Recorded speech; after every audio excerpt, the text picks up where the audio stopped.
Visa અપાવવાના બહાને 39 લાખ રૂપિયાની ઠગાઈ આચરવાના ગુનામાં સંડોવાયેલા આરોપીને પાલ પોલીસે ઝડપી પાડી સળિયા પાછળ ધકેલી દીધો હતો। સુરતમાં વિઝા ફ્રોડનો મોટો કિસ્સો સામે આવ્યો છે, જેમાં 39 લાખ રૂપિયાની છેતરપિંડી કરવામાં આવી છે। પાલ પોલીસ સ્ટેશનમાં ફરિયાદ નોંધાયા બાદ પોલીસે તાત્કાલિક તપાસ શરૂ કરી હતી। તપાસ દરમિયાન જાણવા મળ્યું કે વિઝા એજન્ટ અંકુર પટેલ પાસેથી 23 ક્લાયન્ટ્સ માટે રૂપિયા વસૂલવામાં આવ્યા હતા। આરોપીઓ વર્ચ્યુઅલ નંબર અને ફેક ઈમેલ આઈડીનો ઉપયોગ કરીને ક્લાયન્ટ સાથે સંપર્કમાં રહેતા હતા અને વિશ્વાસમાં લઈને નાણાં પડાવતા હતા। નાણાં આંગણિયા મારફતે દિલ્હીમાં મંગાવવામાં આવતા હતા। આરોપીઓએ ક્લાયન્ટ્સને અલ્બેનિયાના ખોટા વિઝા આપીને છેતરપિંડી આચરી હતી। પોલીસે દિલ્હીમાં કાર્યવાહી કરીને મુખ્ય આરોપી અંકિત ઉર્ફે અક્ષિત ઉર્ફે રોકી પટેલને ઝડપી પાડ્યો હતો। આરોપીને કોર્ટમાં રજૂ કરીને 2 દિવસના રિમાન્ડ મેળવાયા છે, જ્યારે અન્ય આરોપીઓની શોધખોળ હાથ ધરાઈ છે, જે અંગે એસીપીએ વધુ માહિતી આપી હતી।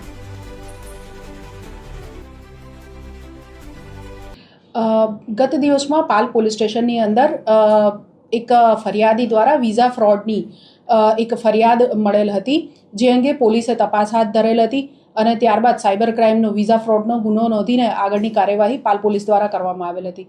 આ કામે વિગત જોઈએ તો જે ફરિયાદી છે અંકુરભાઈ ગુણવંતભાઈ પટેલ, તેઓ વિઝા અપાવવાનું કામ કરે છે।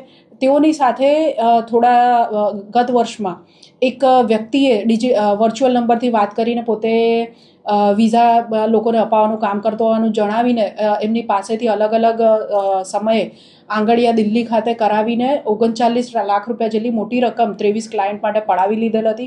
ત્યારબાદ જ્યારે ક્લાયન્ટ્સને અલ્બેનિયાના વિઝા વગેરે જે પ્રોવાઈડ કર્યા હતા એ ફેક હોવાનું ધ્યાનમાં આવ્યું અને ત્યારબાદ આ મોબાઈલ નંબર અલગ અલગ જેનાથી વાત થતી હતી અને જે ઈમેલ આઈડી સાથે ઇન્ટરેક્શન થતું હતું એ બધું બંધ થઈ ગયેલું હતું। આ બાબતે ચાલુ વર્ષે પોલીસને ફરિયાદ મળતા તેઓએ આમાં ટેકનિકલ ઇન્વેસ્ટિગેશન કરીને દિલ્હી ખાતેથી આ વિઝા ફ્રોડ કરતા આરોપીઓની ગેંગનો પર્દાફાશ કર્યો છે અને એમાંથી એક આરોપીને દિલ્હી ખાતેથી પકડી પાડ્યો છે। આ કામે પાલ પોલીસ દ્વારા અંકિત ઉર્ફે અક્ષિત ઉર્ફે રાજ ઉર્ફે રોકી અશોકભાઈ પટેલની ધરપકડ કરવામાં આવેલ છે, જેણે રોકી પટેલ બનીને રાજ પટેલ બનીને ફરિયાદી સાથે વાતચીત કરીને આંગળિયા દ્વારા નાણાં લઈને છેતરપિંડી કરી હતી અને એ બદલ ખોટા ફ્રોડ વિઝા પૂરા પાડ્યા હતા।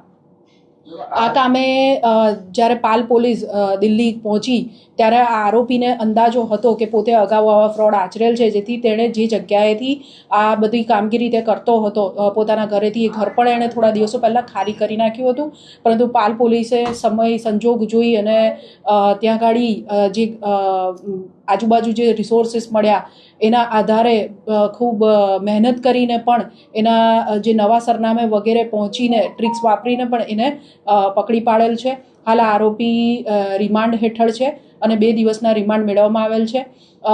આરોપીએ અન્ય કેટલા લોકો સાથે આ રીતનું ફ્રોડ કર્યું છે અને એની સાથીદારો કોણ કોણ છે, અત્યારે ક્યાં છે વગેરે તમામ મુદ્દાઓ અંગે અત્યારે પાલ પોલીસ સ્ટેશનમાં તપાસ ચાલુ છે।